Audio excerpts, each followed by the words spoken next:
Hello बच्चों, कैसे आप सब? आशा करते हैं कि आप खुश होंगे। आज हम आपके लिए आपका चैप्टर नंबर 6 क्लास मैथ का जो चैप्टर नंबर 6 है त्रिभुज, इसको आप पढ़ाने वाले हैं। तो आप जो है ध्यान से पढ़ेंगे, क्योंकि ये जो है आपके बोर्ड, जो आपका बोर्ड एग्जाम है क्लास 10th का, ये इसके लिए बड़ा इंपॉर्टेंट चैप्टर है। ठीक है बच्चा, इससे क्वेश्चन भर कर आते हैं और आपको कोई दिक्कत नहीं आएगी अगर आप ध्यान से सीखेंगे। ठीक है बच्चा, तो स्टार्ट करते हैं। Yes, my name is Bittu Chaudhary and your beautiful channel Newton academy plus. ठीक है बच्चा, तो अब देखिए, क्योंकि आप त्रिभुज के बारे में जानते होंगे, त्रिभुज क्या होता है? त्रिभुज होता है तीन भुजाओं से घिरी आकृति, तीन भुजाओं से, और तीनों भुजाएं क्या होनी चाहिए बच्चा? असमांतर होनी चाहिए, क्योंकि अगर दो समान हो गई तो आप त्रिभुज नहीं बना सकते हैं। तीनों असमांतर भुजाएं होनी चाहिए, फिर क्या बनता है? त्रिभुज बनता है। तीन भुजाओं से घिरी आकृति को हम त्रिभुज कहते हैं बच्चा। अब क्योंकि आपने क्लास 9th में पढ़ा है कि दो त्रिभुज सर्वांगसम कब होते हैं, और सर्वांगसम आप जानते हैं कॉन्ग्रुएंसी, और लेकिन आपकी क्लास 10th है तो क्लास 10th में आपका आएगा त्रिभुजों की समरूपता, माने सिमिलरिटी। तो क्या समरूपता होता है, क्या सर्वांगसमता होता है, थोड़ा इस पर विचार करते हैं, बातें करते हैं और फिर आगे बढ़ेंगे। ठीक है बच्चा, तो देखिए ध्यान देंगे, आपका बेसिक स्टार्ट करें हम कि त्रिभुजों की सर्वांग समता। पहले हम सर्वांग समता पर बातें करेंगे और फिर हम समरूपता पर बातें करेंगे। दोनों को एक साथ बताएंगे बच्चा, ताकि एक ही टाइम पे क्लियर हो जाए बातें। त्रिभुजों की समरूपता, तो क्या सर्वांग समता होता है और क्या समरूपता होता है बच्चा? आप ध्यान से देखेंगे। देखिए दो ट्राइंगल, क्योंकि यार ट्राइंगल की बातें हो रही है तो ट्राइंगल की बातें बताएंगे। अगर आपका एक ट्राइंगल मान लीजिए आपका ये है और इसका नाम ABC, और आपका जो दूसरा ट्राइंगल है ये आपका मान लीजिए PQR। ठीक है बच्चा, अब ये ट्राइंगल का नाम देता हूं मैं, मान लीजिए ये समबाहु त्रिभुज है। क्या है बच्चा? समबाहु त्रिभुज। समबाहु त्रिभुज क्या होता है? जिसकी तीनों भुजाएं समान होती है और प्रत्येक एंगल 60 डिग्री होता है।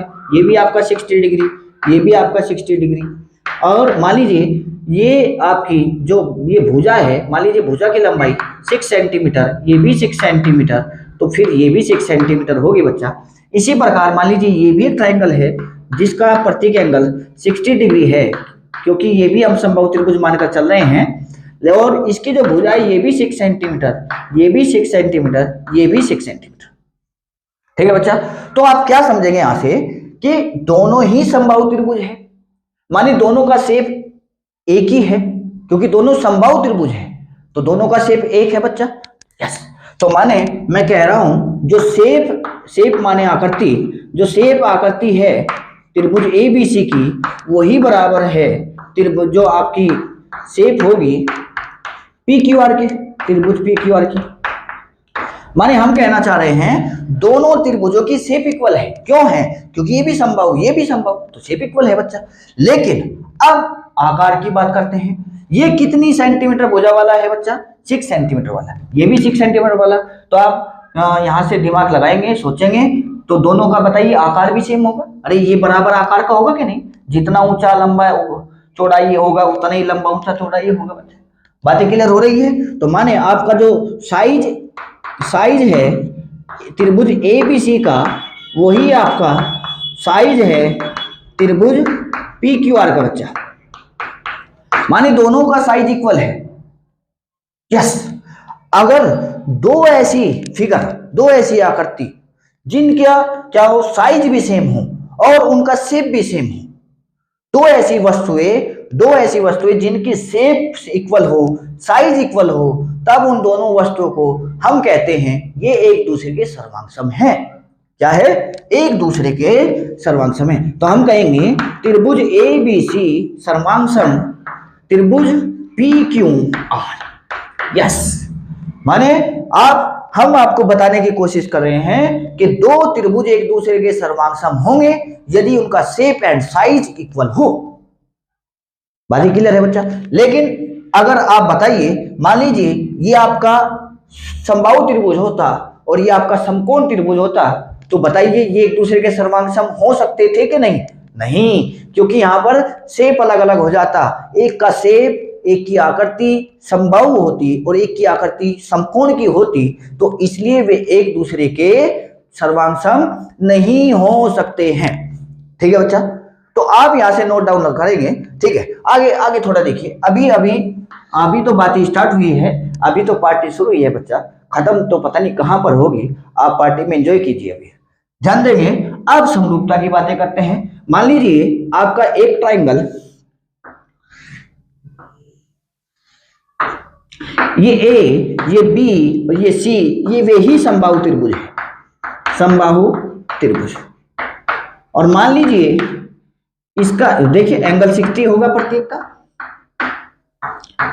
और इसकी जो भुजा है मान लीजिए वो 8 सेंटीमीटर 8 सेंटीमीटर 8 सेंटीमीटर होगी कि नहीं। और आपका एक त्रिभुज दिया है पी क्यू आर, बच्चा यहां पर दिखाई दे रहा है आपको, यस, पी क्यू आर, और ये भी समबाहु त्रिभुज है। क्या है? समबाहु त्रिभुज। लेकिन यहां पर एंगल 60, यहां पर 60, क्योंकि समबाहु त्रिभुज है। और परंतु आपकी जो भुजा है आपकी बार, ये 8 सेंटीमीटर नहीं, ये 10 सेंटीमीटर 10 सेंटीमीटर 10 सेंटीमीटर। तो आप दोनों त्रिभुजों को देखकर क्या क्या देखेंगे, बताइए क्या आपके मन में आ रहा है? आपके मन में आ रहा है कि ये भी समबाहु त्रिभुज है, ये भी समबाहु त्रिभुज है, माने दोनों ही समबाहु है, तो इसलिए दोनों की आकृति बराबर है। तो हम कहेंगे कि आपकी आकृति माने शेप, जो शेप है किसकी? त्रिभुज ए बी सी की बराबर है आपकी शेप माने आकृति किसकी? त्रिभुज पी क्यू आर के, माने दोनों का शेप इक्वल है। बट लेकिन क्या है? लेकिन इसका छोटा आकार है, क्योंकि इसकी प्रत्येक भुजा 8 सेंटीमीटर की है, और इसका आकार बड़ा है क्योंकि इसकी भुजा प्रत्येक भुजा 10 सेंटीमीटर की। तो ये बड़ा दिख रहा है कि नहीं? तो क्योंकि अब की बार आकार बराबर नहीं है, आकार बराबर नहीं है, तो हम कहेंगे जो आपका साइज है वो त्रिभुज ए बी सी का बराबर नहीं है। साइज किसके बताइए? त्रिभुज पी क्यू आर के। तो बताइए बच्चा, क्या ये एक दूसरे के सर्वांगसम हो सकते हैं? ये क्या बताइए, सर्वांगसम हो सकते हैं? नहीं, कभी सर्वांगसम नहीं होंगे, क्योंकि सर्वांगसम होने के लिए साइज एंड शेप इक्वल होना चाहिए। यहां पर केवल शेप इक्वल है, साइज इक्वल नहीं है। तो फिर क्या है? ऐसी आकृतियां जिनका साइज इक्वल शेप इक्वल होता है परंतु साइज इक्वल नहीं है, तो वे एक दूसरे के समरूप होती है बच्चा, माने उसके जैसी परंतु वो नहीं। देखिए ये भी समबाहु, ये भी इसके जैसा है कि नहीं? ये इसके जैसा है, ये इसके जैसा है, परंतु वो नहीं है। तब इस प्रकार की दो आकृतियों को हम कहते हैं समरूप। क्या बोलते हैं बच्चा? समरूप। और समरूप को हम लिखते हैं ऐसे, त्रिभुज ए बी सी समरूप त्रिभुज पी क्यू आर। क्या बात क्लियर है बच्चा? अब यहां पे से छोटा सा आप पॉइंट नोट डाउन करेंगे। पहले हम बताते हैं आपको। देखिए बच्चा, पहले आप लिखिए कि प्रत्येक सर्वांगसम, प्रत्येक दो वस्तु जो सर्वांगसम होती है वे समरूप भी होती है, परंतु प्रत्येक जो दो वस्तु समरूप हो, सर्वांगसम हो, ये कोई जरूरी नहीं है। माने हर सर्वांगसम, प्रत्येक सर्वांगसम समरूप भी होता है, परंतु प्रत्येक समरूप सर्वांगसम हो, ये कोई जरूरी नहीं है। क्यों? तो ध्यान से देखेंगे। मान लीजिए मैं कहता, बताइए दोनों का साइज इक्वल है, शेप इक्वल है कि नहीं? ये भी समबाहु, ये भी समबाहु। अगर शेप इक्वल होता है तो हम क्या कहते हैं? वे समरूप तो होते हैं, समरूप तो होते ही होते हैं। तो हम कहेंगे ये समरूप भी है, लेकिन क्योंकि यहाँ पर साइज भी इक्वल है इसलिए सर्वांगसम भी है। लेकिन ये एक दूसरे के सर्वांगसम नहीं है, क्योंकि साइज इक्वल नहीं है, परंतु समरूप है। तो हम कहना चाह रहे हैं प्रत्येक सर्वांगसम समरूप होता है, लेकिन प्रत्येक समरूप सर्वांगसम हो ये कोई जरूरी नहीं है बच्चा। ये होता है सर्वांगसम समरूप का माने। क्या आप समझ चुके हैं? ठीक है, अब हम थोड़ा क्वेश्चन से बातें कर लेते हैं ताकि आपको कोई प्रॉब्लम ना रहे। थोड़ा आप क्वेश्चन से पर ध्यान देंगे बच्चा, ये हम रफ कर दें। ठीक है बच्चा, आपको दो ही बातें देखनी है। अगर शेप एंड साइज इक्वल है तब सर्वांगसम होगा और समरूप भी होगा। शेप एंड साइज इक्वल है, सर्वांगसम तो होगा, और सर्वांगसम का साइन ही होता है बच्चा, लेकिन और समरूप भी होगा। परंतु अगर आपका शेप केवल इक्वल है, साइज इक्वल नहीं है, तब केवल आपका समरूप होता है। तो समरूप होने के लिए शेप इक्वल होना चाहिए और सर्वांग होने के लिए शेप एंड साइज दोनों इक्वल होने चाहिए। ठीक है बच्चा, अब आगे बढ़ते हैं। अब आप थोड़ा क्वेश्चन सीखेंगे, देखिए। ठीक है बच्चा, आपने नोट लिख दिया है कि प्रत्येक सर्वांग समरूप होता है, लेकिन प्रत्येक समरूप सर्वांग हो ये कोई जरूरी नहीं है। ठीक है बच्चा, अब आप एक क्वेश्चन से देखिए, हम आपको क्वेश्चन कराते हैं ताकि आपको कोई भी प्रॉब्लम ना रहे। ये कह रहा है, देखिए पहला क्वेश्चन आ गया है, सभी व्रत डैश लिख दिया, खाली स्थान कर दिया है, होते हैं बताइए। और पोस्ट में कह रहा है सर्वांग या समरूप। इसमें माने खाली स्थान पर जो आपका ब्लैंक है, ये आपका खाली बचा हुआ है, इसमें आपको या तो ये भरना है या ये भरना है। बताइए सभी व्रत सर्वांग होंगे या समरूप होंगे? बताइए बच्चा। देखिए सभी व्रत, कुछ व्रत तो ऐसे होंगे जिनका शेप एंड साइज इक्वल होगा, परंतु कुछ व्रत ऐसे होंगे जिनका केवल शेप इक्वल होगा, साइज इक्वल नहीं होगा।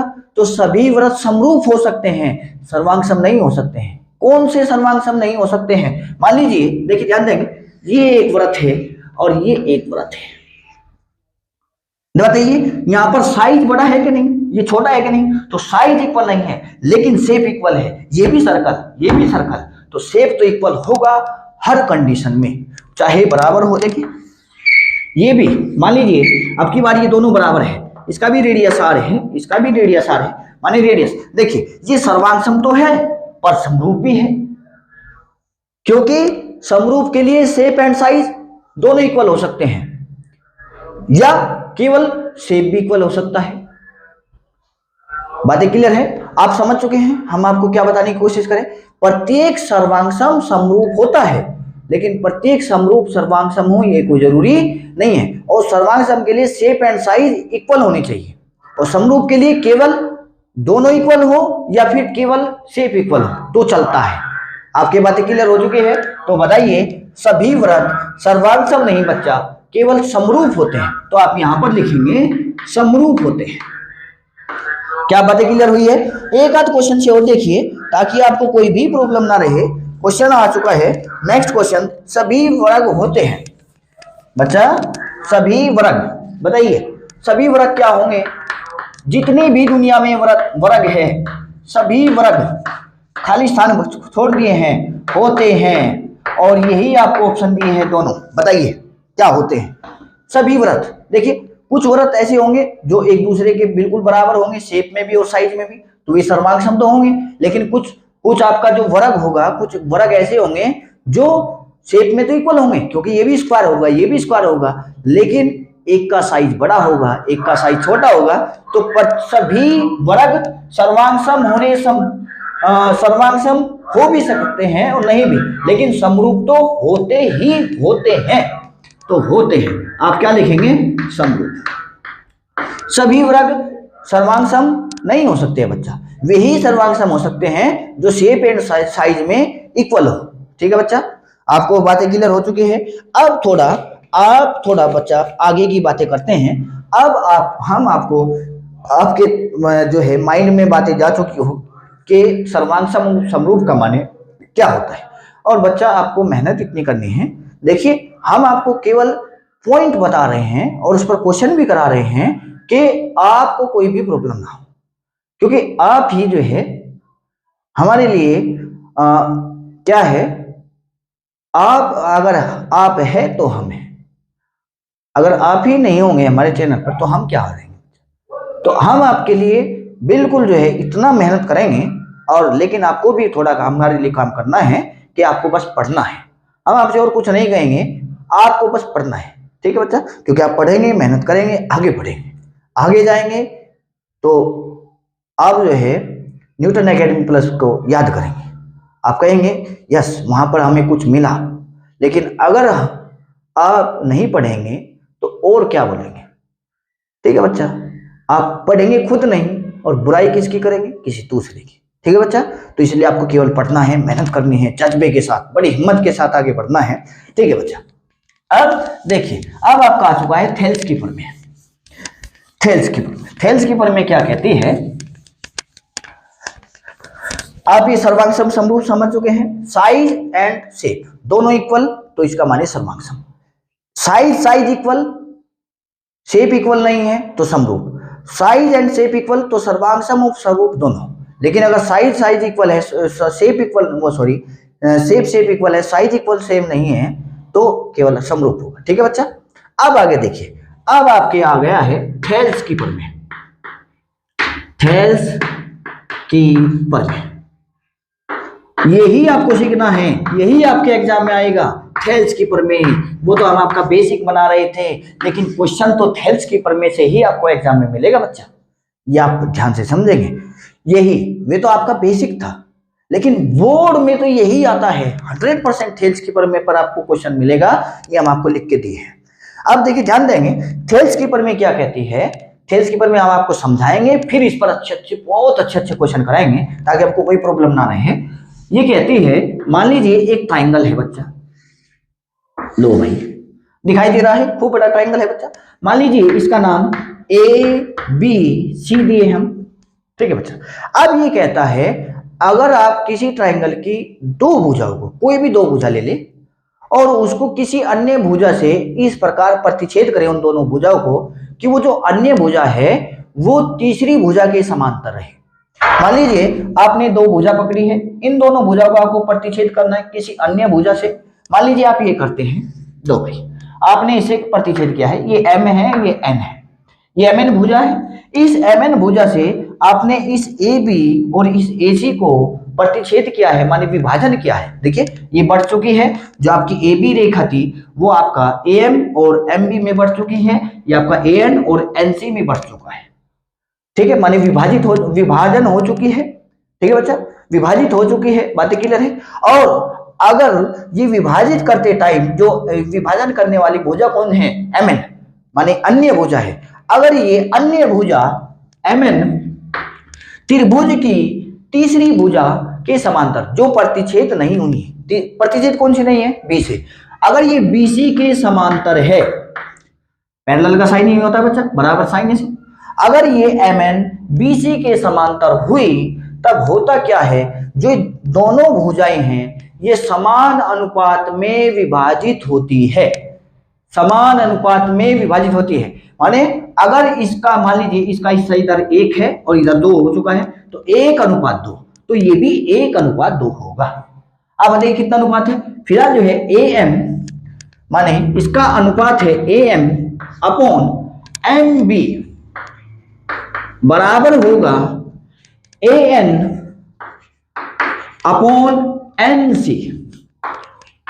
यही आपको कहती है थेल्स की प्रमेय। आप लिखिए, पहले हम लिखाते हैं, लिखिए। ये कह रहे हैं, देखिए लिखिए, हम आपको बुक से लिखा देते हैं। अगर आपके पास बुक है तो बुक में आपका चैप्टर नंबर 6 में जो आपकी प्रमेय 6.1 है ये आपको लिखनी है बच्चा। लिखिए, हम आपको बता रहे हैं, यदि किसी त्रिभुज की एक भुजा के समांतर अन्य दो भुजाओं को भिन्न भिन्न बिंदुओं पर प्रतिच्छेद करने के लिए एक रेखा खींची जाए तो अन्य दो भुजाएं एक ही अनुपात में विभाजित होती है। समझ चुके बातें, आपने लिख लिया है। अब आगे देखिए, हम आपको एक एग्जांपल से और समझाते हैं। मान लीजिए ये आपका A, ये आपका A, ये B, ये C। ये बच्चा P जो है, जो हमसे हमारे हाथों से P बनता है, इसने हमारी लाइफ ही बदल डाली है। इसलिए जो है हम P को बड़ा याद करते हैं, और जब भी P आता है तो हमको बड़े जो है पावर मिलती है, एनर्जी मिलती है बच्चा। तो आप इसको जो है थोड़ा, कोई बात नहीं, थोड़ी ज्यादा बातें नहीं करते हैं, केवल क्वेश्चन करते हैं। ठीक है बच्चा, ये आपका ABC। अब मान लीजिए आप अब की बार इन दो रेखाओं को प्रतिच्छेद करते हैं त्रिभुज के। ये आपकी दो भुजाएं हैं, आपको किसी अन्य भुजा से इस प्रकार काटा है। मान लीजिए इसका नाम M और N है। ठीक है बच्चा, और ये MN जो भुजा है अब की बार समांतर है AC के। अगर ये ऐसा हुआ तो, अगर MN भुजा AC के समांतर है, माने कोई अन्य भुजा त्रिभुज की दो भुजाओं को इस प्रकार प्रतिच्छेद करती हो कि वो अन्य भुजा त्रिभुज की तीसरी भुजा के समांतर रहे, तब जो विभाजन होने वाली जो भुजाएं हैं वे समान अनुपात में विभाजित होती है। ठीक है बच्चा, तो बताइए इसका अनुपात फिर कितना होगा। इन दो भुजाओं का। देखिए कॉमन पॉइंट ये रहा, आप इन दोनों पर हाथ रख लीजिए समांतर वाली पर, तो आपको कॉमन पॉइंट बी मिलेगा। तो B M upon M A बराबर होगा बच्चा B N upon N C. ये कहना चाहती है थेल्स के बारे में। एक से एक एग्जांपल से और समझाते हैं बच्चा, ताकि आपको कोई भी प्रॉब्लम ना रहे। मान लीजिए ये आपका ए बी सी है, फिर आप क्वेश्चन से समझेंगे, और अब की बार इन दो को प्रतिच्छेद किया है एम एन ने, और एम एन समांतर है अब की बार किसके, ए बी के। अगर ऐसा हुआ तो, अगर ऐसा होता है तो थेल्स कहता है अपने थ्योरम के अकॉर्डिंग कि सी एम, देखिए यही अन्य दो भुजाएं हैं, माने जो C M upon M B होगा वही C N upon N A होगा। सी एम अपॉन जो एम बी होगा वही आपका C N upon N A होगा।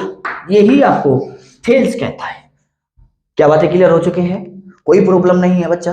अब आप थेल्स पर रिलेटेड, जो आपकी थेल्स की पर में है, उस पर रिलेटेड कुछ अच्छे अच्छे क्वेश्चन कर लेंगे जो आपके बोर्ड एग्जाम में आपको बहुत हेल्प करेंगे। ठीक है बच्चा, तो देखिए थेल्स की पर में पर हम आपको क्वेश्चन करा रहे हैं, question based on Thales theorem. ठीक है बच्चा, आप हेडिंग लगाइए, question based on Thales theorem, माने थेल्स की पर में से आधारित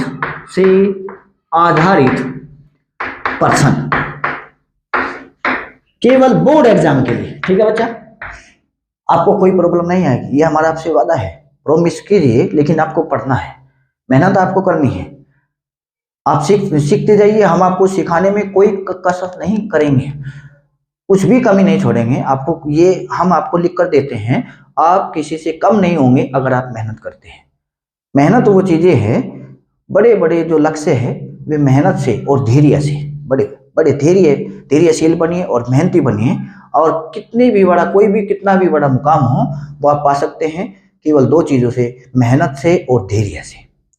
ठीक है बच्चा, धैर्यशील बनिए। अब आगे देखिए, जैसे आपका क्वेश्चन आ चुका है, मान लीजिए क्वेश्चन में कह रहा है आपको, पहला क्वेश्चन ये हम आपको मैथ से ही कराएंगे, ऐसा नहीं है कि हम आपको कहीं और से करा रहे हैं। आपके एक्सरसाइज 6.2 का या फर्स्ट क्वेश्चन है, अगर आपके पास मैथ है तो मैथ उठा लीजिए बच्चा। ये कह रहा है कि आकृति में जो आपकी आकृति है, आकृति हम बना देते हैं, ये आपकी आकृति है। ठीक है बच्चा, ये आपकी आकृति, और ये कहता है ए, इसको नाम देता है बी, इसका नाम देता है सी, और ये इस प्रकार एक लाइन है ऐसे, इसका नाम दे रहा है डी, इसका नाम दे रहा है ई, और यहाँ पर है 1.5 सेंटीमीटर, ये 3 सेंटीमीटर, और ये 1 सेंटीमीटर, और ये आपको फाइंड करना है ई सी। ये कह रहा है क्वेश्चन में, यदि डी ई समांतर हो बी सी, यदि डी ई बी सी के समांतर हो, तब क्या करेंगे, तब आप ईसी का मान ज्ञात कीजिए। क्या करना है, ईसी का मान ज्ञात करना है। ठीक है बच्चा, अगर ये दोनों बराबर है, दोनों समांतर है, अगर डीई समांतर बीसी, तो डी कहाँ रहा, ये रहा, और बीसी, तो देखिए ये हो क्या रहा है, ये आपका ट्राइंगल है। इस ट्राइंगल को इस भुजा ने, ये आपकी अन्य भुजा है, इस अन्य भुजा ने तीसरी भुजा के समांतर इन दोनों भुजाओं को प्रतिच्छेद किया है कि नहीं, माने विभाजित किया है। तो आपने थेल्स की पर में सीखा है, थेल्स के अनुसार बताइए क्या हो जाएगा बच्चा, ये जो विभाजित होने वाली भुजा है ये एक ही अनुपात में विभाजित होगी। तो बताइए इसका, ये विभाजन होने वाली भुजा है, इसका अनुपात क्या होगा बच्चा, AD अपॉन DB, यानी कि थेल्स के अनुसार हो जाएगा AD अपॉन DB बराबर होगा, माने जो ये अनुपात इसका होगा वही अनुपात इसका होगा, माने AE upon EC, AE upon EC, AE upon EC। क्या बात है क्लियर है बच्चा? अब ध्यान देंगे AD का वैल्यू कितना दिया है बच्चा, 1.5, देखिए बच्चा A से D 1.5, और आपका DB कितना दिया है बच्चा, D से B 3 सेंटीमीटर, बराबर AE ए से ई तक का वैल्यू 1 है बच्चा, तो आप 1 लिख देंगे, और ई सी आपको फाइंड करना है तो इसको ऐसे ही रखेंगे। ठीक है बच्चा। अब यहाँ से ये आपका आपको क्रॉस मल्टीप्लाई करेंगे आप, ई सी की मल्टीप्लाई किस में होगी बच्चा 1.5 में, और 3 की मल्टीप्लाई 1 में होगी तो 3। अब 1.5 आप इधर ले जाएंगे क्योंकि आपको इसी का वैल्यू फाइंड करना है, तो आ जाएगा 3 1.5 ऐसे, और ये पॉइंट से ऐसे 0 आएगा, और 15 से 30 जाएगा तो 2 आएगा बच्चा, माने इसी का वैल्यू कितना आ चुका है 2 सेंटीमीटर। बताइए, अगर आपसे थेल्स कीपर में आती है तो बड़ा क्वेश्चन आसान है। ठीक है, और थेल्स कीपर में बड़ी आसान है कि अगर एक त्रिभुज को कोई अन्य भुजा, त्रिभुज की 2 भुजाओं को कोई अन्य भुजा इस प्रकार प्रतिच्छेद करती है कि तीसरी भुजा के समांतर है, तब ये जो दोनों विभाजित होने वाली जो भुजाएं हैं ये एक ही अनुपात में विभाजित होती है। यही आपको क्वेश्चन कहता है। ठीक है बच्चा, एक क्वेश्चन से और समझ लेंगे आप, ताकि आपको कोई भी प्रॉब्लम ना रहे। आप जो है किसी से कम नहीं रहनी चाहिए, हमें चाहे आपके एक क्वेश्चन एक्स्ट्रा कराना पड़े, लेकिन आप किसी से कम नहीं रहेंगे, ये आपको ध्यान में रखनी है बातें। ठीक है बच्चा, अब देखिए जैसे इसी क्वेश्चन में आपका नेक्स्ट क्वेश्चन ऐसे दिया गया है बच्चा, ये आपका क्वेश्चन दिया है ऐसे, और ये ए, ये बी, और ये सी, और ये ऐसे दिया है, और ये बोला है ये डी है, और ये ई है, और ये आपके पास 7.2 सेंटीमीटर डी से बी, और फिर ये आपको फाइंड करना है ए डी, और ये बोल रहा है 1.8 सेंटीमीटर, और ये आपका 5.4 सेंटीमीटर, और आपको ए डी का वैल्यू फाइंड करना है। और क्वेश्चन में कह रहा है कि क्वेश्चन में आपको दिया है कि डी ई पैरेलल माने समांतर है किसके बच्चा बीसी।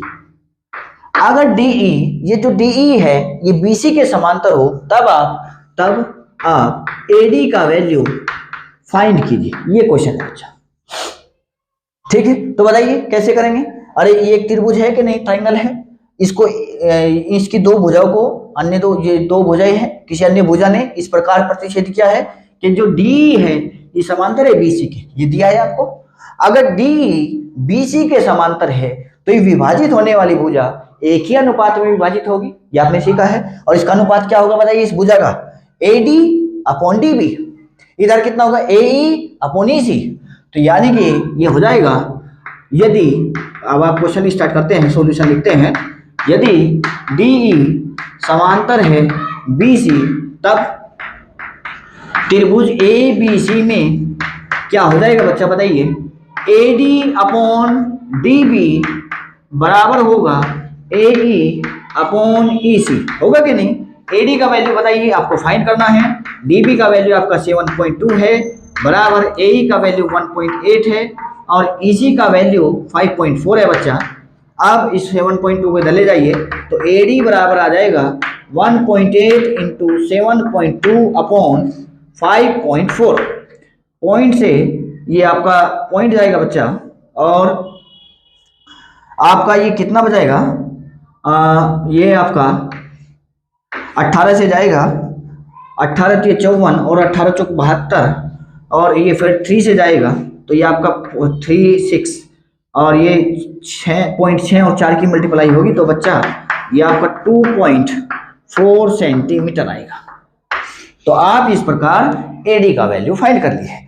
अब और क्वेश्चन देखिए, अभी आप जो है अभी आप हिम्मत नहीं आ रही है बच्चा, अभी आप करते जाइए। इसी प्रकार आप क्वेश्चन नंबर 2 कर सकते हैं इसका, हम क्वेश्चन नंबर 3 बताते हैं आपको, ताकि आपको कोई प्रॉब्लम ना रहे। आगे देखिए बच्चा, ठीक है, हम सभी क्वेश्चन नहीं कराएंगे, केवल वे क्वेश्चन बताएंगे जिनसे आपको क्या मिलेंगे, आपका कॉन्सेप्ट मजबूत होगा बच्चा। देखिए क्वेश्चन नंबर आपका एक्सरसाइज 6.2 से हम क्वेश्चन नंबर 3 ले रहे हैं, और इसमें क्या दिया है, ये बोल रहा है यदि जो है LN समांतर हो CB, और क्या हो बच्चा, और आपका LN समांतर हो CD हो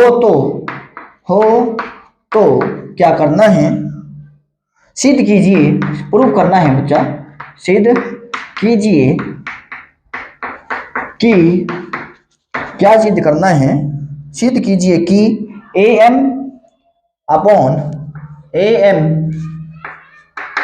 अपॉन एम बी बराबर होगा A M upon A B, A M upon A B बराबर होगा A N upon A D, A M upon A B और A N upon A D. ठीक है बच्चा, और आपका इसका जो फिगर दिया है ये दिया है, देखिए ऐसे ऐसे दिया है इसका फिगर, फिगर देख लीजिए, और ये ऐसे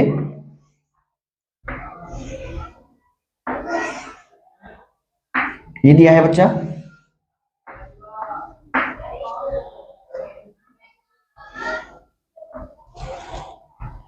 ये आपका ए, ये आपका एम, ये आपका एल, और ये आपका एन, और ये आपका डी, ये आपका सी, और ये आपका बी। एक बार हम आपका कैमरा चेक कर लेते हैं ताकि आपको कोई भी प्रॉब्लम ना रहे बच्चा। ठीक है, सही चल रहा है, कोई प्रॉब्लम नहीं है, आगे बढ़ते हैं। देखिए, अब देखिए ये आपको एक फिगर दिया है बच्चा, एक आकृति दी है, ये आपकी आकृति है, और इस आकृति में कह रहा है कि एल एम समांतर सी बी। इस एल एम को देखिए, सबसे पहले आप क्वेश्चन को बच्चा पढ़िए ध्यान से, आकृति को देखिए, फिर आप ये देखिए प्रूफ क्या करना है। प्रूफ आप बाद में देखेंगे, ये तो खुद प्रूफ हो जाएगा अगर आपसे मेथड आता है। ठीक है बच्चा, तो देखिए आप ध्यान से देखेंगे, आपको दिया है एल एम समांतर सी बी, तो दिया है क्या दिया है, एल एम समांतर सी बी। देखिए आप एल एम कहाँ है, ये रहा एल एम और सी बी। यस, तो ये कहीं ना कहीं ऐसा है, ये ट्राइंगल होगा, और इस ट्राइंगल की एक भुजा ये और एक भुजा ये, दोनों भुजा को प्रतिच्छेद किया है एल एम ने तीसरी भुजा के समांतर। तो बताइए क्या होगा जो प्रतिच्छेद होने वाली भुजा है ये एक ही अनुपात में होगी, माने A M upon M B, A L upon L C. आप इस फिगर को अलग बना दीजिए, ये ए एल सी यानी कि ए सी बनाइए पहले, और फिर आपका ये बी है, और ये आपका ऐसे है, ये बी, और ये आपका ऐसे है। देखिए एल और एम। आप देखिए इस ट्रायंगल में देखिए त्रिभुज ए बी सी में जैसे आप देखेंगे ये दोनों पैरेलल है बच्चा। अगर ये दोनों पैरेलल है तो बताइए क्या हो जाएगा, ये ए के अनुपात में विभाजित होगी दोनों भुजाएं, माने A M upon M B, A L upon L C होगा कि नहीं। तो आप लिखेंगे कि ट्राइंगल ए बी सी में आपका हो जाएगा, क्या हो जाएगा, थेल्स के अनुसार, थेल्स के अनुसार जो थेल्स की प्रमेय है उसके अनुसार आपका बच्चा ये क्या हो जाएगा, ये हो जाएगा A M upon M B बराबर होगा A L upon L C, होगा कि नहीं। ये आपकी इक्वेशन नंबर 1 आ गई है। आप इससे आगे कुछ नहीं करेंगे, यहीं पर छोड़ देंगे। अब आगे की बातें पढ़िए। ये बोला है एल एन समांतर सी डी, यानी कि आपका एल एन समांतर सी डी, ये आपको दिया है एल एन समांतर सी डी। तो बताइए इससे क्या हो सकता है। एल एन देखिए बच्चा कहां पर है, एल एन और सी डी। अब तो आपकी बार आपका नीचे का ट्राइंगल देखिए, जैसे आप नीचे का ट्राइंगल इधर बना दीजिए बच्चा, ऐसे ऐसे, और फिर ये ऐसे, और ये आपका ऐसे, और ये ए, ये एल, ये सी, ये डी, और ये एन। तो देखिए एल एन समांतर है सी डी के, तो बच्चा ये दोनों जो भुजाएं विभाजित हुई है त्रिभुज ए सी डी में, ये होगा A L upon L C, N upon N D, होगा कि नहीं बच्चा। तो यानी कि तो त्रिभुज ए सी डी में थेल्स के अनुसार बताइए क्या हो जाएगा, थेल्स के अनुसार आपका ये हो जाएगा कि जो दोनों भुजाएं प्रतिच्छेद हुई है, विभाजित हुई है, ये दोनों का विभाजन जो होगा ये एक ही अनुपात में होगा, माने A L upon L C जो होगा, A L upon L C बराबर होगा A N upon N D. ये आपकी इक्वेशन नंबर 2 आ गई है। अब आप दोनों इक्वेशन को देखिए ध्यान से। जैसे आप दोनों इक्वेशन को देखते हैं तो A M upon M B, A M upon M B और A L upon L C, A L upon L C, ठीक है बच्चा, ये A L upon L C दोनों में है। तो आप ध्यान से देखिए A L upon L C बराबर ये आया है। अगर आप इक्वेशन 2 का मान A L upon L C बराबर A N upon N D है, तो आप इसकी जगह A L upon L C की जगह यहाँ A N upon N D रख सकते हैं, माने इक्वेशन 2 का मान इक्वेशन 1 में रख सकते हैं, या आप कह लीजिए कि इक्वेशन 2 से A L upon L C का वैल्यू इक्वेशन 1 में रखने पर रखिए बच्चा।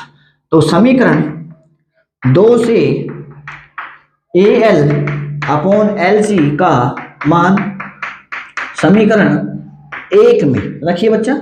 जैसे आप रखते हैं तो अब क्या हो जाएगा, ये A M upon M B ऐसे रहेगा, बराबर, लेकिन इस AL अपॉन LC बराबर है AN अपॉन ND, तो आप यहाँ पर रख सकते हैं AN अपॉन ND।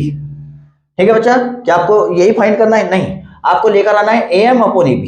ये बच्चा MB की जगह AB आ चुका है, तो आप इस क्वेश्चन में देखिए, ध्यान से देखिए, MB क्या है, ये MB है और आपको लेकर AB आना है। तो आप इस क्वेश्चन को थोड़ा याद रखेंगे। अगर आपको AM अपॉन MB बराबर AN अपॉन ND फाइंड करना होता तो ये आपका आंसर आ चुका होता, लेकिन आपको MB की जगह AB लेकर आना है। तो आप इसके लिए क्या करते हैं, थोड़ा सा एक स्टेप होता है, ध्यान से देखिए। तो AM अपॉन MB दोनों में +1 ऐड कर दीजिए, लेफ्ट साइड में भी और राइट साइड में। जैसे आप दोनों में +1 ऐड करते हैं, 1 से 1 जा चुका है, तो आपका क्वेश्चन वही है, क्वेश्चन पर कोई फर्क नहीं पड़ा है। लेकिन अपॉन 1 मान सकते हैं, हर बराबर नहीं है तो इसकी मल्टीप्लाई इसमें होगा। 1 की मल्टीप्लाई AM में करेंगे तो AM ही आएगा, MB की 1 में करेंगे तो MB ही आएगा। और बराबर अपॉन आपको क्या रखना है बच्चा, आपको जो है ये AM की जगह कुछ और लेकर आना है, AM की जगह कुछ और लेकर आना है। ठीक है बच्चा, माने आपको AM को रिप्लेस करना है। किसको रिप्लेस करना है? AM को। तो आप थोड़ा पेशेंस रखिए बच्चा, ध्यान देंगे। आप क्या करिए, दोनों को रिवर्स कर सकते हैं, क्या पलट सकते हैं, दोनों को एक साथ पलट दीजिए, क्योंकि आपको AM तो ऐसे ही रखना है, जो आपको रखना है वो आप यहीं पर रखेंगे, बाकी को आप पलट देंगे। ठीक है बच्चा, अब आप क्या करिए, ध्यान से देखिए, आप दोनों को पलट दीजिए। जैसे आप दोनों को पलटते हैं तो क्या हो जाएगा, MB ऊपर पहुंच जाएगा और AM नीचे आ जाएगा, और इधर से ND ऊपर जाएगा और AN नीचे आएगा। ठीक है बच्चा, पलट सकते हैं दोनों को। अब आप +1 ऐड कर दीजिए, तो MB AM +1, इधर ND AN +1, इसके अपॉन 1 मान लीजिए, इसके अपॉन 1। जैसे आप ऐसा मानते हैं तो हर बराबर नहीं है, इसकी मल्टीप्लाई इसमें करेंगे तो MB AM की इसमें यहाँ पर करेंगे तो AM अपॉन AM बराबर होगा ND और AN और अपॉन AM, होगा कि नहीं बच्चा? अब ध्यान से देखिए, MB + AM, MB ये है और प्लस AM ये है, यानी कि आप MB और AM को जोड़ रहे हैं तो आपको टोटल AB मिल सकता है कि नहीं?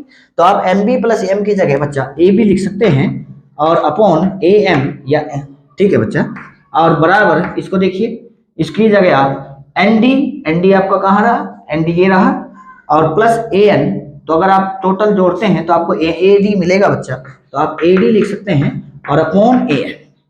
लेकिन आपका जो आंसर है AB नीचे है, AD नीचे है, तो यानी कि आप पलट सकते हैं, पलट दीजिए बच्चा से, दोनों को पलट दीजिए। जैसे आप पलटेंगे तो AM अपॉन AB बराबर हो जाएगा AN अपॉन AD। क्या आपको यही फाइंड करना है? तो इस प्रकार आपका आंसर आ चुका है। लेकिन क्या कॉन्सेप्ट इसमें थेल्स की थ्योरम लगी है?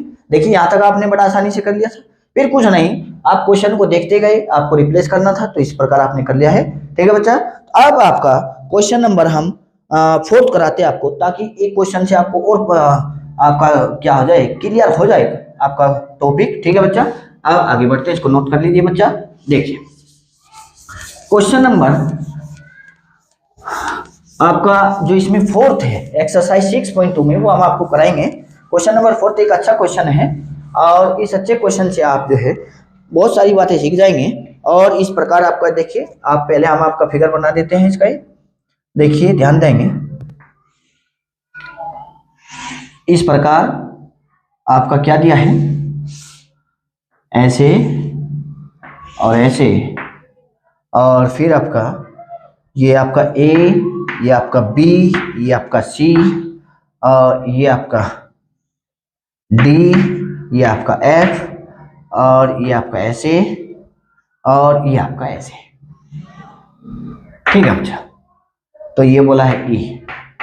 ठीक है बच्चा, अब इसमें कह रहा है क्वेश्चन में आपको कि आपका एक क्वेश्चन नंबर 4 है बच्चा, एक्सरसाइज 6.2 का। अगर आप को किताब लेकर भी आए हैं, बुक भी ले रहे हैं, तो आप बुक में देख सकते हैं कि DE समांतर AC, और दिया है, ये आपको दिया है बच्चा, DE समांतर AC और DF समांतर किसके बच्चा, AE। अगर ये है तो सिद्ध कीजिए, प्रूव करना है बच्चा आपको। आंसर लेकर आना है। क्या लेकर आना है कि आपको आंसर लेकर आना है AM upon MB, AM upon ये AM नहीं BF अपॉन FE DE समांतर AC और DF समांतर E। ठीक है बच्चा, और बराबर आपको दिया है BE अपॉन EC। ये आपको फाइंड करना है। ठीक है बच्चा, यही आ जाएगा, कोई बात नहीं। आप ध्यान से देखिए क्या दिया है, पहले क्या दिया है DE समांतर AC। ये बच्चा समांतर का साइन है, पैरेलल का साइन है कि आप समांतर जानते हैं, दो समांतर लाइन कब होती है, जैसे रेल की पटरियां ऐसे बराबर गैप से चलती रहती है। ठीक है बच्चा, ऐसे आप ध्यान देंगे तो ये बोल रहा है कि DE समांतर AC। ये आपका DE है, ये AC के समांतर है, तो DE और AC को लेकर आप ट्राइंगल बनाइए बच्चा। देखिए AC और फिर आपका ये B तो आएगा, और ये आपका DE, ये आपका DE, ये आपका A, ये आपका C, ये आपका B। देखिए ये बड़ा ट्राइंगल दिख रहा है, बड़े ट्राइंगल में ये आपका क्या है, ये DE है बच्चा, हमने बना लिया है। तो आप बोल रहा है ये DE समांतर AC, तो बताइए क्या होगा थेल्स के अनुसार, थेल्स के अनुसार ये, तो ये आपका दिया है DE पैरेलल AC। आप समझ चुके हैं ये पैरेलल है, तो माने दोनों भुजाएं जो ये प्रतिच्छेदित भुजाएं हैं, जो विभाजित भुजाएं हैं, इनका अनुपात समान होगा। ठीक है बच्चा, तो थेल्स के अनुसार आप क्या लिखेंगे, थेल्स के पहले आप क्या करिए, पहले आपको त्रिभुज ABC में, त्रिभुज ABC में DE पैरेलल है AC, ये आपको दिया भी है बच्चा, ये दिया है कि DE पैरेलल AC। तो बताइए क्या हो जाएगा, ये हो जाएगा BD, माने जो रेशो इसका होगा, जो विभाजित का अनुपात इसका होगा वही इनका होगा, माने BD अपॉन DA बराबर होगा BE अपॉन EC। होगा कि नहीं, ये आपकी इक्वेशन नंबर 1 आ गई है। अब देखिए, अब नेक्स्ट पॉइंट पर आते हैं कि DF पैरेलल AE। DF किसके पैरेलल है बच्चा, AE के पैरेलल है, तो DF कहां पर है, DF ये रहा और AE ये रहा। माने आपकी बार आप ये ट्राइंगल लेंगे, देखिए ये बच्चा ये छोटे वाला थोड़ा, ये तो बड़े वाला था, ये वाला, तो आप ये ट्राइंगल बनाइए। जैसे आप ये ट्राइंगल बनाते हैं, क्या आपको यहाँ पर दिखाई दे रहा है, ठीक है बच्चा, AE और ऐसे B, माने AE और B, और फिर ये आपका DF है, DE क्या दिया है, DF, तो DF ये रहा बच्चा, आप इसको DF लिख लीजिए आपके बाद, D और F। ठीक है, अब क्या कहा है, देखिए आपको ये ट्राइंगल दिख रहा है, ट्राइंगल AEB, यानी कि ट्राइंगल AEB में थेल्स के अनुसार बताइए क्या हो जाएगा, थेल्स के अनुसार, क्योंकि जो है DF पैरेलल है किसके बच्चा, AE के। ठीक है, अगर ये इसके पैरेलल है तो अब की बार इन दो भुजाओं का अनुपात क्या होगा, इक्वल होगा बच्चा, माने BD अपॉन DA और CF अपॉन FE, होगा कि नहीं। तो आप समझ चुके हैं, आपको कोई प्रॉब्लम नहीं है। ये BD अपॉन DA का जो अनुपात होगा वही इधर होगा, माने BF अपॉन FE। ठीक है बच्चा, ये आपकी इक्वेशन नंबर 2 आ चुकी है। अब आप ध्यान से देखिए, ये आपको क्या लिखा है, ये जो है आपको प्रूव करना है, ये प्रूव करना है, लेकिन आप यहाँ पर देखिए इक्वेशन 1 और 2 में देखने की कोशिश करिए, BD अपॉन DA बराबर ये है और BD अपॉन DA बराबर ये है, तो आप BD अपॉन DA बराबर ये है कि नहीं, माने इक्वेशन 2 से आप यहाँ पर मान रख सकते हैं, क्योंकि ये इसके बराबर है। बातें क्लियर हो चुकी है, तो माने समीकरण 2 का मान समीकरण 1 में रखिए बच्चा, 1 में रखने पर जैसे आप रखेंगे BD अपॉन DA की जगह लिखा जाएगा BF अपॉन FE, क्योंकि ये इसके बराबर है, तो BF अपॉन FE बराबर आ जाएगा बच्चा BE upon EC, BE upon EC। देखिए इस प्रकार आपने क्वेश्चन प्रूफ कर दिया है। ठीक है बच्चा, अब थोड़ा आगे बढ़ते हैं, एक क्वेश्चन और कराते हैं आपको, ताकि कोई भी प्रॉब्लम ना रहे। हम आपसे ऐसे ऐसे क्वेश्चन कराएंगे ताकि आप जो है कुछ सीखे और आपने जो है क्वेश्चन को करने की क्या है बच्चा जो है एनर्जी आई आपके पास। ठीक है, अब देखिए क्वेश्चन नंबर आप जो है इसमें आप क्वेश्चन नंबर 9 करेंगे। ठीक है बच्चा, तो क्वेश्चन नंबर 9 में क्या दिया है ध्यान देंगे, आगे बढ़ते हैं। आपको सभी क्वेश्चन नहीं करने हैं क्योंकि आपके पास इतना टाइम नहीं है, आपको केवल वे क्वेश्चन करने हैं जो आपके बोर्ड के लिए इंपॉर्टेंट है और जिससे आपको कॉन्सेप्ट मिले सीखने को। ठीक है बच्चा, आप ध्यान देंगे, ये कह रहा है कि ABCD एक लंबा ये समलंब है। हम क्वेश्चन लिख देते हैं, अगर किसी बच्चे के पास मैथ नहीं है या किसी दूसरे डायरेक्टर का ले रहा है तो उसको कोई प्रॉब्लम नहीं आएगी। ये कह रहा है कि ABCD एक ABCD ये क्वेश्चन आपका है, ABCD एक समलंब है। ठीक है बच्चा, और आगे बोल रहा है कि तथा इसके विकर्ण, बच्चा जल्दी लिखेंगे, इसके विकर्ण क्या है, परस्पर बिंदु O पर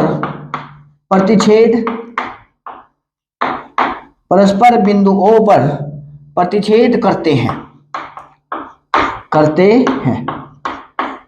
दर्शाइए कि, आपको प्रूव करना है बच्चा, दर्शाइए कि AO अपॉन BO बराबर होगा CO अपॉन DO। ठीक है बच्चा, ये आपको प्रूव करना है, ये है। ठीक है बच्चा, अब आप ध्यान से देखेंगे, ये बहुत इंपॉर्टेंट क्वेश्चन है, आप समझने की कोशिश करिए बच्चा। अब देखिए, ये आपको A upon BO C upon DO prove करना है। ये कह रहा है ABCD एक समलंब है, तो पहले आप समलंब कैसे बनाएंगे बच्चा, ध्यान देंगे। समलंब एक ऐसा होता है, देखिए क्या ऐसा ही समलंब होता है जैसे हम बनाएंगे अभी। ये बच्चा आपका इस प्रकार एक समलंब होता है, इसमें दो लाइन पैरेलल होती है। अब इसका नाम दे दीजिए, मान लीजिए A, ये B, ये C और ये D। कहीं से भी आप स्टार्ट कर सकते हैं, यहां से कर ले ABCD, लेकिन एक क्रम रखना है ABCD ऐसे।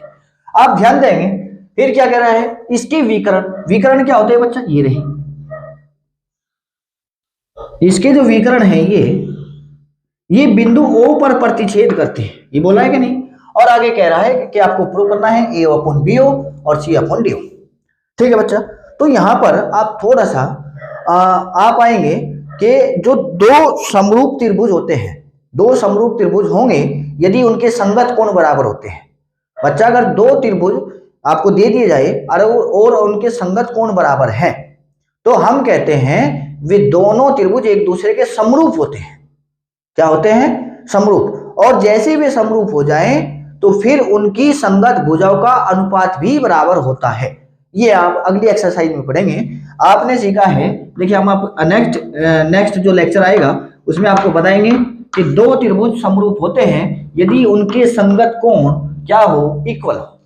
ठीक है बच्चा, और संगत कोण इक्वल होने के बाद वे समरूप हो जाएंगे। और समरूप त्रिभुजों की खास बात होती है उनकी संगत भुजाओं का अनुपात भी बराबर होता है। सर्वांग में क्या होता है, दो त्रिभुज सर्वांग होते हैं यदि उनके संगत कोण बराबर हो और संगत भुजा भी बराबर हो। लेकिन समरूप के लिए संगत कोण बराबर हो और उनकी संगत भुजा का अनुपात बराबर हो। क्या बच्चे समझ गए हैं? ठीक है बच्चा, अब आगे देखिए आप, क्या आपको ये दिखाई दे रहा है? देखिए देखिए ये दिखाई दे रहा है कि नहीं? अब जैसे ही आपको ये दिखाई दे रहा है तो आप ध्यान से देखिए बच्चा, आप इसमें आप एक ट्रायंगल देखिए, एक ट्रायंगल तो आप इसको देखिए, ये आपको एक ट्रायंगल दिख रहा है, देखिए दिख रहा है कि नहीं दिख रहा है? ये आपको एंगल दिख रहा है, देखिए हम कलर कर देते हैं इसमें ताकि आपको देखिए ऐसे दिखाई दे रहा है। और एक ये रहा है, ये वाला, तो एक ट्रायंगल है आपका ODC, लिखिए triangle ODC and triangle OAB, triangle OAB में ध्यान से देखने की कोशिश करिए, क्या ये एंगल और ये एंगल बराबर है बच्चा? माने आप कहना चाह रहे हैं इस ट्रायंगल का AOB बराबर है DOC, जो इस ट्रायंगल में ODC माने ये नीचे वाला ODC, इसमें बताइए ये एंगल कितना है? DOC, माने आपका लिखेंगे एंगल DOC बराबर है एंगल किसके, एंगल AOB, एंगल AOB। ठीक है बच्चा। अब ध्यान से देखिए, बताइए अगर दो पैरेलल लाइन हो, दो समांतर लाइन हो, तो अगर मैं ये एक तिर्यक रेखा काटता हूं तो बताइए ये कोण और ये कोण क्या बराबर होते हैं, होते हैं कि नहीं? यस। तो इसी प्रकार ये दोनों समांतर लाइन है, देखिए हमने बताया है समलंब में दो समांतर लाइन होती है, तो ये आपकी समांतर लाइन है, ये समांतर लाइन है। तो समांतर लाइन में ध्यान से देखिए, क्या एक तिर्यक रेखा काट रही है ये ऐसे, तो माने जो कोण ये होगा, जो एंगल ये होगा, क्या यही एंगल ये होगा? माने मैं कहना चाह रहा हूं कि एंगल ODC बराबर होगा OBA, होगा कि नहीं? तो एंगल ODC बराबर होगा एंगल OBA, OBA। ठीक है बच्चा। इसी प्रकार जब ये बराबर है बच्चा, दो एंगल बराबर, देखिए तो फिर ये बराबर इसके होगा, क्यों? क्योंकि दोनों पैरेलल लाइन है, एक तिर्यक रेखा से काट रही है, तो ये वाला कोण ये वाला कोण बराबर होगा। तो हम कहना चाह रहे हैं कि OCD, एंगल OCD बराबर होगा OAB, एंगल OAB। तो बताइए क्या तीनों कोण बराबर हो चुके हैं? जो तीनों संगत कोण हैं वे बराबर हो चुके हैं। अब आप लिखेंगे एंगल एंगल एंगल माने कोण कोण कोण, एंगल एंगल एंगल, समरूपता से, समरूपता से। तो बताइए जो ये दोनों त्रिभुज होंगे क्या एक दूसरे के समरूप हो जाएंगे बच्चा? हमने अभी बताया है। तो यानी कि एंगल ODC समरूप, समरूप का साइन ही होता है एंगल, ये एंगल नहीं सॉरी, त्रिभुज ODC समरूप होगा त्रिभुज OAB के, होगा कि नहीं? और अगर ये समरूप हो गया है तो बताइए क्या होगा, जो संगत भुजाएं होगी क्या उनका अनुपात भी बराबर होगा? बताइए। अब आप ध्यान से देखेंगे, देखिए देखिए मैं क्या कहता हूं, मैं कह रहा हूं संगत भुजाओं का अनुपात भी बराबर होगा। अब बताइए इस भुजा की संगत भुजा कौन सी है बच्चा? इस भुजा की जो संगत भुजा है वो बताने की आप कोशिश करिए। देखिए इस भुजा की संगत भुजा कैसी होगी बताइए। देखिए ध्यान देंगे, ये आपका एक ट्रायंगल है और ये आपका एक ट्रायंगल है, तो इसकी जो संगत भुजा होगी क्या ये होगी? अरे देखिए आप ऊपरले वाला ट्रायंगल बनाइए ऐसे ऐसे, और ये फिर ये ऐसे है कि नहीं? और ये आपका A, ये B, ये O, ये D, ये C। तो मैं कहना चाह रहा हूं कि देखिए इसकी जो संगत भुजा होगी वो ये होगी, और इसकी जो संगत भुजा होगी डबल वाली, क्या इसकी संगत भुजा ये होगी, और जो इसकी संगत भुजा होगी क्या ये होगी बच्चा? तो हम कहना चाह रहे हैं कि इसका और इसका जो अनुपात होगा वही अनुपात इसका और इसका होगा। ये आप नेक्स्ट जो आपका लेक्चर आएगा उससे और ज्यादा क्लियरफाई हो जाएंगे, क्योंकि आप एक्सरसाइज 6.4 से हम आपको उसके क्वेश्चन बताएंगे और उसके जो है तरीका बताएंगे क्या होता है। तो यानी कि मैं कहना चाह रहा हूं तब अगर ये दोनों समरूप है तब क्या होगा, DO upon OB, DO upon OB को BO लिख सकते हैं, बराबर होगा, ठीक है बच्चा, CO upon AO, CO upon AO। हमें आंसर कैसे ले, देखिए इसने क्या किया है, इसने जो है AO के अपॉन में BO है, ठीक है बच्चा। आप क्रॉस मल्टीप्लाई करिए, जैसे आप क्रॉस मल्टीप्लाई करेंगे तो ये आ जाएगा DO की मल्टीप्लाई में AO बराबर CO की मल्टीप्लाई में BO, CO मल्टीप्लाई BO, हो जाएगा कि नहीं? अब आपको क्या करना है, AO अपॉन BO, तो AO को यहीं पर रखिए, BO को इधर लेकर आइए, तो AO इधर आएगा तो डिवाइड में आएगा क्योंकि उधर मल्टीप्लाई में है, और CO को यहीं पर रखेंगे और DO को इधर लेकर जाएंगे, और ये आपका आंसर आ चुका है। ठीक है बच्चा।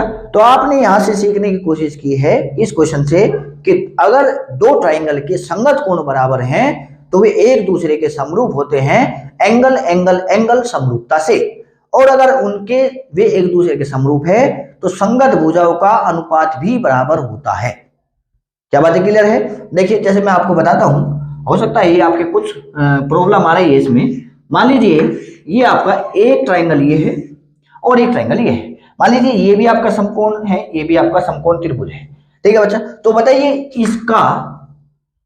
इसकी संगत भुजा क्या ये होगी, और इसकी जो संगत भुजा होगी क्या ये होगी, और जो इसकी संगत भुजा होगी क्या ये होगी। और हम ये कह रहे हैं संगत भुजाओं का अनुपात बराबर होगा, माने ये अपॉन ये बराबर होगा, ये अपॉन ये बराबर होगा, ये अपॉन ये। इसी प्रकार हमने किया है इस ट्राइंगल की, ये आपका एक ट्राइंगल, ये आपका एक ट्राइंगल, इस ट्राइंगल में जो ये भुजा है इसकी संगत भुजा ये है और इसकी ये है और इसकी ये है। ठीक है बच्चा, बातें क्लियर हो चुकी है। तो इस प्रकार आप क्वेश्चन को कर सकते हैं। अब देखिए मेहनत आपको ये करनी है, आपको इतनी मेहनत करनी है कि मेहनत करने के बाद आपको कोई भी प्रॉब्लम ना हो। एक बड़े शायर हैं और उनका नाम है अल्लामा इकबाल साहब। वे कहते हैं कि बंदे जो है आप क्या करें, देखिए मैं आपको एक शायरी सुनाता हूँ, हो सकता है आप शायरी सुनाने के बाद जो है मोटिवेट हो जाए थोड़ा। वे कहते हैं कि खुद ही को कर बुलंद इतना, खुद ही को कर बुलंद इतना कि हर तकदीर से पहले खुदा पूछे बंदे बता तेरी रजा क्या। यानी कि आपको इतनी मेहनत करनी है कि आपकी जो तकदीर लिखी जाए जब, तो खुद आपसे पूछ कर लिखी जाए, क्योंकि आप मेहनती हो जाएंगे तो आप तकदीर को बदल सकते हैं, मेहनत कर सकते हैं, मेहनत करके आगे बढ़ सकते हैं। ठीक है बच्चा, तो आप जो है पढ़ते रहिए, आगे बढ़ते रहिए। इसका नेक्स्ट लेक्चर भी आएगा। आपका जो ट्राइंगल है ये अभी खत्म नहीं हुआ है, आपके नेक्स्ट लेक्चर में ये समाप्त हो जाएगा। तो ये आपका फर्स्ट लेक्चर था, फिर इसका सेकंड लेक्चर आएगा और सेकंड लेक्चर में हम आपको इसको कंप्लीट करा के देंगे। वो आपका बहुत थोड़े टाइम में कंप्लीट हो जाएगा, क्योंकि आपकी लगभग बस केवल एक एक्सरसाइज 6.4 इंपॉर्टेंट है, इसके आगे 6.5 इतनी इंपॉर्टेंट नहीं है। ठीक है बच्चा, तो हम जो है आपको पूरा प्रयास करेंगे कि उसके अच्छे क्वेश्चन आपको कराए। तब तक के लिए आप पढ़ते रहिए, आगे बढ़ते रहिए और मेहनत करते रहिए। बाय बाय, धन्यवाद।